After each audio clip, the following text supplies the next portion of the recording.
Bonjour. Sega, c'est plus fort que toi. C'était le slogan coup de poing du plus grand succès commercial de l'histoire de Sega, la Mega Drive, une console rétro sortie au début des années 90, avec d'innombrables titres devenus cultes comme les Sonic, Shinobi, GoldenEye, Street of Rage, les jeux de chez Walt Disney comme Quakeshot, ainsi que World of Illusion, Castle of Illusion pour Mickey, Fantasia, tellement de titres que vous devez absolument tester si vous n'avez pas pu découvrir cette console auparavant. Mais pour en revenir au slogan Sega, c'est plus fort que toi, je ne suis pas vraiment d'accord si on commence à farfouiller les tréfonds de cette console, puisque comme d'autres consoles, elle a connu de sacrés bides. Et ce sera le sujet de cette vidéo, puisque j'aimerais vous présenter quelque chose qui n'a pas vraiment connu un véritable succès pour diverses raisons assez logiques. Je vous présente la 32X, une extension sortie en fin de vie de la Mega Drive qui n'était pas à la portée de toutes les bourses. Et à travers cette vidéo, je vais vous raconter un petit peu l'histoire de la 32X ainsi qu'un déballage de cette extension, et on testera un jeu que j'ai reçu récemment et comparé avec la version Super Nintendo de celui-ci. Est-ce qu'elle est aussi bien que ça, la 32X ? Je pars assez perdant d'après ce que j'ai vu sur internet. Cette extension est d'abord sortie aux États-Unis, puis peu de temps après au Japon, en fin 1994, et c'est sorti chez nous l'année suivante, en 1995. Déjà, il y a un très gros problème. Cet accessoire est sorti presque en même temps que la PS1 au Japon et presque en même temps que la nouvelle Sega, la Sega Saturn. On peut constater qu'on a eu le droit à une auto-concurrence de Sega avec cet accessoire qui de base est sorti pour contrer la nouvelle génération de consoles. C'est également une alternative pour les personnes qui n'avaient pas vraiment le budget pour acheter les consoles de nouvelle génération. Un argument totalement débile, puisqu'en plus d'acheter cet accessoire, il fallait bien posséder la console de base. Donc si vous ajoutez le prix de ce bazar plus le prix de la console, vous en avez à l'époque pour presque 2000 francs. Sachant que cet accessoire coûtait chez nous 1490 francs, ce qui représente 230 €. C'est vrai que ça reste tout de même moins cher que la PS1 qui coûtait aux alentours des 2000 francs, 300 €, et ça restait également moins cher que la Sega Saturn qui, elle, coûtait, accrochez-vous bien, 500 €, le prix de la Xbox One avec la Kinect quand elle était sortie. Ça avait provoqué un carnage total. En plus, il faut savoir que 500 € à l'époque, avec l'inflation, c'était beaucoup plus haut. Il fallait vraiment avoir un sacré budget pour se procurer la Sega Saturn à l'époque. Pour en revenir à la 32X, il ne faut surtout pas la confondre avec une autre extension de la Mega Drive, la Mega CD, qui elle aussi possédait sa propre ludothèque de jeux. Et vous avez été quelques-uns à avoir fait cette erreur dans les commentaires lorsque je vous avais présenté cet achat-là. Mais Kirby, tu l'avais pas déjà présenté lors d'une précédente vidéo? Non, puisque je ne l'ai jamais possédé dans ma collection, mais c'était la Mega CD que je vous avais présenté. Et contrairement à la Mega CD qui a quand même connu un petit succès commercial, celle-ci s'est pris un gros four. On n'a même pas atteint les 1 million d'unités vendues dans le monde. On en est plus aux alentours des 600 000 unités. Mais cela reste tout de même assez convenable par rapport à l'extension de la Nintendo 64, la 64DD qui était uniquement sortie au Japon, vendue à 15 000 unités. Nous avons eu le droit à une quarantaine de jeux supplémentaires pour la Mega Drive, dont Star Wars, le Sonic exclusif à la 32X Chaotix, on a eu le droit à un Spider-Man et même un très bon portage de Mortal Kombat 2. Nous avons à peu près fait le tour de la 32X. Je vous ai épargné les petits détails comme par exemple une très mauvaise gestion de la communication de Sega à l'époque, et puis quelle idée de sortir une extension pour la Mega Drive, une console 16 bits pour contrer la nouvelle génération de consoles, sachant qu'en plus Sega était en train de sortir sur le sol japonais la Sega Saturn, une auto-concurrence qu'aujourd'hui on ne verrait même pas la couleur. Une mauvaise stratégie qui a coûté cher à Sega.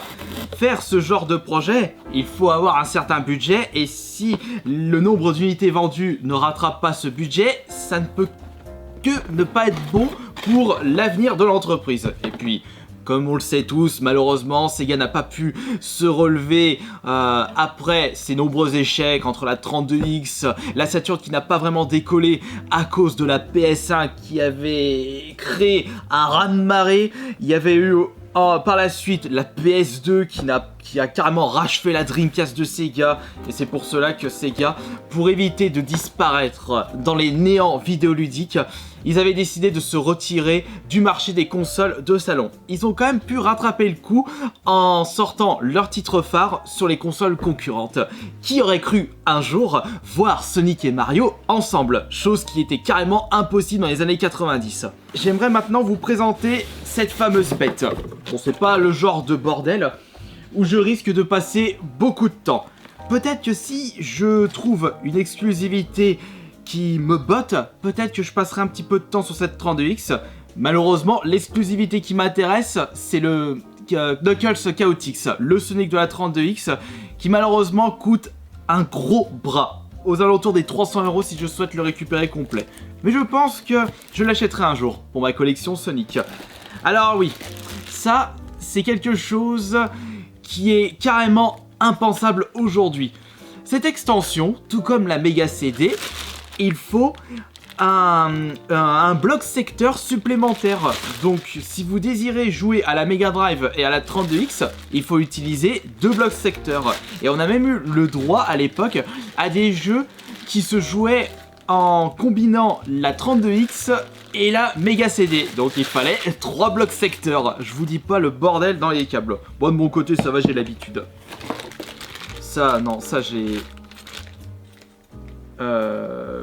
à mon avis, ça c'est peut-être pour combiner la 32X et la Mega Drive. Je sais pas. Et oui, je découvre de nouvelles choses. Je ne peux pas tout connaître dans la vie. Encore, je suis assez fier de l'état de cet objet. J'ai déboursé 260 €, une enchère remportée sur eBay pour pouvoir me procurer ce petit bijou qu'on ne peut pas considérer comme du diamant, mais plutôt comme du toc. Pour faire fonctionner ce bazar, c'est bien simple, vous prenez votre Mega Drive et vous mettez ça là-dessus. Et voilà, votre extension 32X est prête à l'emploi. Il faut bien entendu brancher ça là-dessus, mais attendez. Il y a 2 ports à l'extérieur, AV out et AV in, et la sortie secteur. J'ai quand même regardé la notice parce que ça m'intrigue ça. C'est une version européenne, donc je devrais avoir le français là-dedans. Chers clients, nous vous remercions d'avoir acquis une Mega Drive 32X. Bah, merci des remerciements. Nous espérons qu'elle vous fera vivre des heures de jeu passionnantes. La Mega Drive 32X et ses périphéries sont des produits de haute technologie fabriqués avec la plus grande attention. Bon, bah, elle a vraiment bidé cette console, enfin cette extension. Si cependant vous constatez une anomalie de fonctionnement, il faudra rapporter la pièce défectueuse à votre revendeur Sega. Ouais bah, ils n'existent plus depuis plus de 20 ans. Bon bah, vous savez quoi, on va y aller à la Wall Again Beast to Fly, on va voir comment faire fonctionner ce truc. Pour tester cette nouvelle machine, j'ai pris l'un de mes jeux Super Nintendo préférés et mon tout premier FPS de ma vie de gamer, c'est le Doom. Puisque contrairement à la Super Nintendo, le Doom n'était jamais sorti sur la Mega Drive, mais pour combler ceci, ils l'ont sorti avec l'extension 32X. Mais je ne sais pas du tout comment je vais réussir à m'en sortir, parce que jouer à un FPS avec une manette Super Nintendo, ça relevait de l'exploit, mais avec une manette Mega Drive, il y a 2 fois moins de boutons sur celle-ci. Comment vais-je faire? Eh ben, on va y aller en improvisation, comme si je découvrais ce jeu comme à l'époque. Nous allons commencer par ne pas brancher de câble Péritel à l'arrière de la 32X. On va juste brancher le bloc secteur. Comme je vous le disais à travers les vidéos, il faut que je branche les 2 blocs secteurs pour pouvoir faire fonctionner les 2 bazars. Super la logique chez Sega. Et en plus, ça prend une place monstre sur vos multiprises. Oh, regardez-moi à quoi ça ressemble déjà. Faut également que je branche ma télé. On va maintenant brancher la Péritel. On allume la téloche. Et en attendant que ça démarre, on va retirer le Doom de sa boîte. Des cartouches qui ressemblent fortement aux cartouches Mega Drive. D'ailleurs, ce genre d'extension, avec une ludothèque exclusif à cette extension, ça me fait rappeler la Xbox 360 avec l'extension Kinect. On avait eu le droit à des jeux exclusifs à cet accessoire.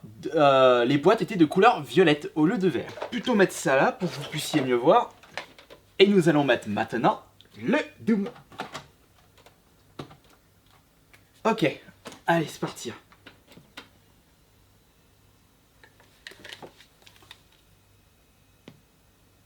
Bon bah ça passe.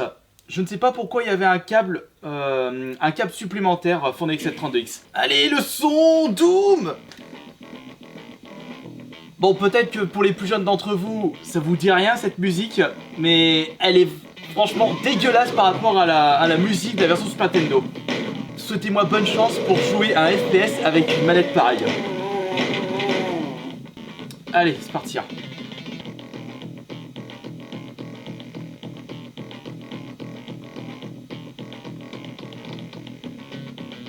Mais encore, pourquoi c'est écran bleu là?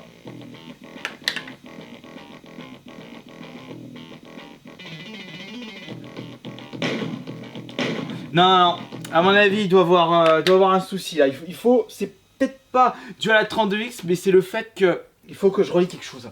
Et ce câble là doit bien servir à quelque chose. Et si le problème persiste, Internet est là pour ça.